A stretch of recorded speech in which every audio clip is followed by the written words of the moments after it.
औज़ुबिल्लाहिमिनश्शैतानिर्रजीम बिस्मिल्लाहिर्रहमानिर्रहीम अस्सलामु अलैकुम वरहमतुल्लाहि वबरकातुहू। नाज़रीन इकराम, मैं हूं फैसल सैयद। आप मेरा यूट्यूब चैनल देख रहे हैं। उम्मीद करता हूं आप जहां भी होंगे रब ताला की पनाह में अफ़ियत से होंगे। नाज़रीन, पीटीआई तोड़ी जा रही है या टूटने वाली है। मरियम नवाज़ और नवाज शरीफ साहब कहाँ तशरीफ़ लेके और मुल्की मईशत और हमसाया मुल्क की तरफ से धमकियाँ, इस पे बात होगी। सबसे पहले बात करते हैं जी, ज़मान पार्क में आज इमरान खान साहब के साथ केपी के असम्बली के अरकान जो हैं, प्रोविंशियल असम्बली के अरकान, उन्होंने मुलाकात की, जिसमें वज़ीर आला केपी के भी उनके हमरा थे।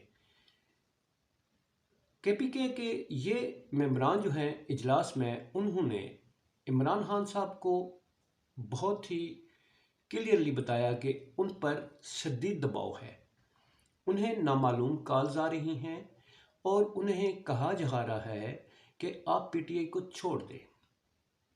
इसके बदले में उन्हें मुख्तलिफ ऑफ़र्स भी की जा रही है और साथ ही ये भी कहा जा रहा है कि पीटीआई टूट रही है, ख़त्म हो रही है, पीटीआई ख़त्म हो रही है, आप इसको छोड़ दें।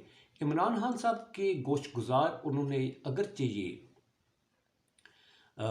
अपनी जो इस वक्त पोजीशन है वो उनके सामने रखी है, मगर बात यह है कि इस वक्त नामालूम कॉल्स कहाँ से आ रही हैं।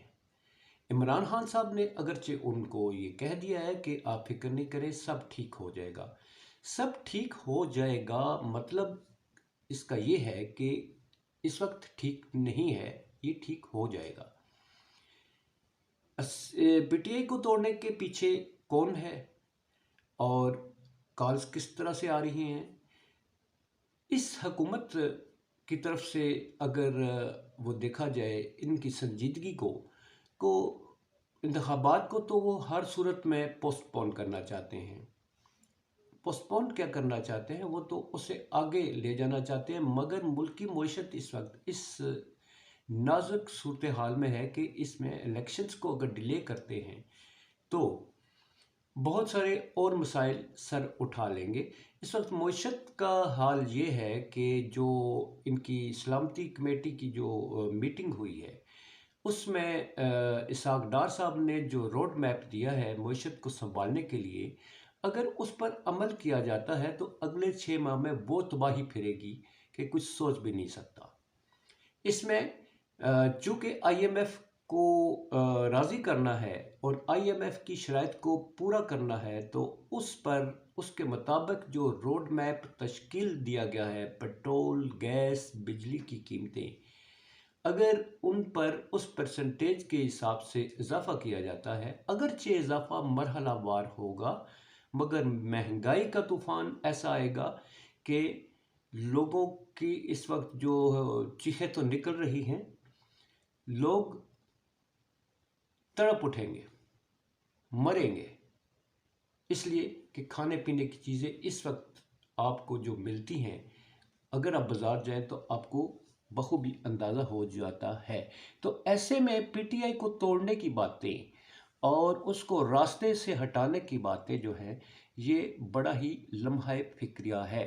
एक दूसरी तरफ देखा जाए तो अदालतों के ज़रिए इमरान खान को नाअहल कराने की कोशिश, इसको सामने रखा जाए, फिर उन पर कातलाना हमला और इसके बाद उन पर मज़ीद मुकदमात जो हैं और उन पर अगर पेशरफ्त होती है तो बातें समझ में आती हैं कि पीटीआई को तोड़ा जा रहा है, तोड़ने की कोशिश की जा रही है या इमरान खान को रास्ते से हटाने की कोशिश की जा रही है। क्योंकि इमरान खान पर कातलाना हमले की जो जेआईटी है, जो डोगर साहब हैं आईजी पंजाब जो हैं, उनकी सरबराही में जो कमेटी तश्कील दी गई है, वो जिस तरह से काम कर रही है और जिस तरह से हुकूमत में बैठे लोग परेशान हैं, इससे अंदाज़ा होता है कि किसी न किसी तरीके से पीटीआई को इतना दबाव में लाया जाएगा, इतना दबाव में लाया जाएगा कि पीटीआई को शायद हटाने की ही कोशिश की जा रही होगी। अब इस सूरत में इमरान खान साहब क्या लाहे अमल इख्तियार करते हैं? असम्बलियाँ तोड़ने का जो ख्वाब है वो तो पूरा नहीं हो सकेगा। जैसा कि मैं पहले भी लास्ट में बता चुका हूँ, पोजीशन ऐसी है, उसमें परवेज़ लाई साहब हों या मेंबरान के अंदर से दबाव हो या उनकी खुद गर्जियाँ हों, वो तो इमरान खान साहब का जो ख्वाब है वो शर्मिंदा ताबीर नहीं हो सकेगा। दूसरी तरफ आए जी मरीम नवाज साहिबा और नवाज शरीफ साहब, जैसा कि कल मैंने बताया था कि पाकिस्तान आने पर पाबंदी उन हो सकती है उनकी लंदन की अदालत की तरफ से, क्योंकि तस्नीम हैदर साहब जो है वो बड़े क्लियरली कह रहे हैं कि इनकी प्लानिंग में, इसके कत्ल में जो हैं वो नवाज शरीफ साहब और मरीम नवाज साहबा शामिल हैं। ये बड़ा सीरियस एलिगेशन है और इसका मरीम नवाज साहब और नवाज शरीफ साहब को इसका क्लियरली आके तरदीद करनी चाहिए। अगर इसका किसी तरह से भी उनसे ताने बाने नहीं मिलते, पब्लिक में एक अगर तासर है तो उसे साफ किया जाना चाहिए।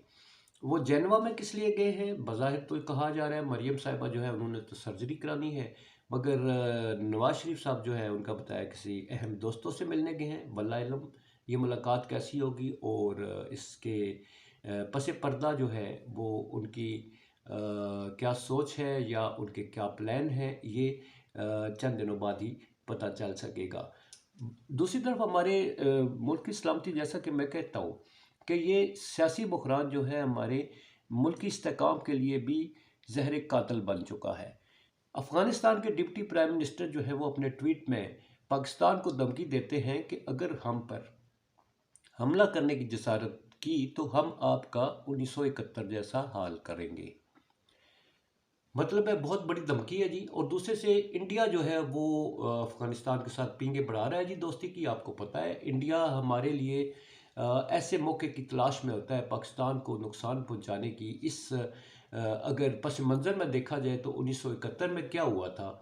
1971 में बांग्लादेश जो है मशरक़ी पाकिस्तान, उसमें भी कुछ इसी तरह के हालात पैदा किए थे जिसमें इंडिया जो है वो घुस गया था और उसने उस हिस्से को हमसे अलग कर दिया।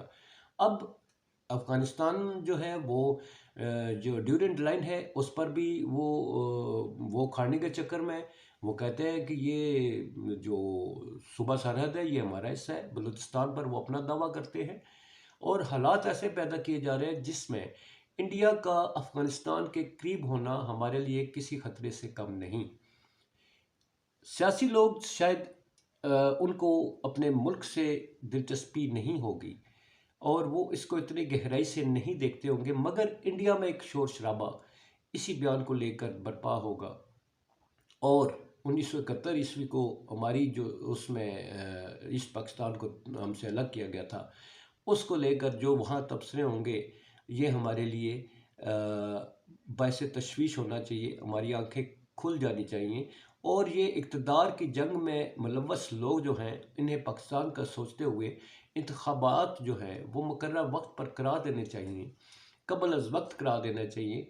मुल्क का सोचें, अवाम का सोचें, कौम का सोचें। ये मुल्क है तो सियासत है, ये मुल्क है तो आपका इक़्तिदार है, ये मुल्क है तो आपकी अल्ले तल्ले चलेंगे। अगर ये मुल्क ना रहा तो आपका कुछ भी नहीं बचेगा किसी भी सियासतदान का। तो इस हवाले से आने वाले दिन जो हैं वो और ज़्यादा संजीदा है। दहशत गर्दी आप देख लें किस कदर सर उठा रही है और इसके पीछे तालिबान जो हैं वो क्लियर धमकी भी दे चुके हैं, सियासी पार्टियों को धमकियाँ देते हैं। तो क्या वजह है अफ़गानिस्तान हमसे इस कदर नालायक क्यों है? ये वो बॉर्डर था जिस पे हमारा कोई फ़ौजी नहीं होता था। ये वो अफ़गानिस्तान है जिसके बलबूते पर इंडिया या कोई और फोर्सेस जो है वो पाकिस्तान पर हमला नहीं करती थी कि तालिबान भी इनके साथ मिलकर गुरिल्ला वार करेंगे हमलावर ताकत के ख़िलाफ़। ऐसा क्या हुआ कि अफ़गानिस्तान जो है वो बैक वक्त अफ़गानिस्तान जिनके साथ मौजूदा तालिबान है, पाकिस्तान ने इनको भरपूर किस्म की हमायत दी। अमेरिकन को यहाँ से निकालने में भी उनकी भी मुआवनत की, पाकिस्तान में टकराया गया। अफ़गानिस्तान वाले हमारे साथ थे और अब वो क्यों नहीं हैं, सोचने की बात है। इक़्तिदार की लालच से हट कर सोचा जाए, पाकिस्तान के बारे में सोचा जाए तो शायद इसका हल और इसके वजूहात भी मालूम हो सकेंगी। अगर ना सोचा गया तो वक्त हाथ से निकल जाएगा।